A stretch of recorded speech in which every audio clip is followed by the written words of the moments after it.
যে সেকেন্ড অফিসারকে এই ডিজিএফআই কামরুজ্জামান করছে, ইনফরমেশন দিছে। ইনফরমেশন দেওয়ার পর সেকেন্ড অফিসার তাকে ওকে নাকি ইনফরমেশন দিছে। তো উসি বলতেছে তুমি কি আমাকে জানাইছো? জানাই নাই। আচ্ছা,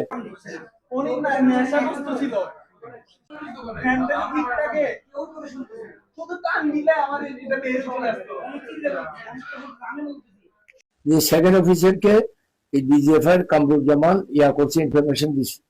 ইনফরমেশন দেওয়ার পর সেকেন্ড অফিসার তাকে ওকে নাকি ইনফরমেশন দিছে। তো উসি বলতেছে তুমি কি আমাকে জানাইছো? জানাই নাই। আচ্ছা, কামরুজ্জামান একটা প্লেয়ার, ন্যাশনাল টিমের একটা প্লেয়ার একটা গাড়িতে করে আসতেছে, সে বলতেছে স্বর্ণ চোরাচালান আসতেছে ওই গাড়িতে করে। তাহলে ও কিভাবে আইডেন্টিফাই করলো এবং কে তাকে ইনফরমেশন দিল, এইটাও তো জানার দরকার। কামরুজ্জামান তো দরাসোয়ার বাইরে চলে গেছে। আমরা সকালে ওকে আসার জন্য ওখান থেকে থানা থেকে রিং দিছিলাম। থানাতে রিং দেওয়ার পর প্রথম আর্গুগুলো দিচ্ছে, পরে বলে আমার ঊর্ধ্বতন কর্তৃপক্ষের সাথে কথা বলেন। ওর কর্তৃপক্ষ লেফটেন্যান্ট কর্নেল শাহাদাত।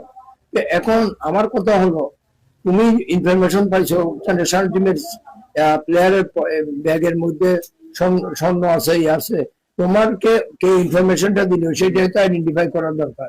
নাহলে তোমাদের অন্য কোনো চক্রান্ত ছিল কেন সেগুলো তো দেখার দরকার। এখন খালি পুলিশ আমি যেগুলার ঘটনা করলো সাসপেন্ড করলাম, এই করলাম, কিন্তু আরো দেবে ইয়ার পিছনে যে আরো কিছু ঘটনা আছে এগুলো তো উঠে আসার দরকার। সুতরাং আমি মনে করি যে এগুলো তদন্তের মাধ্যমে বের করা দরকার।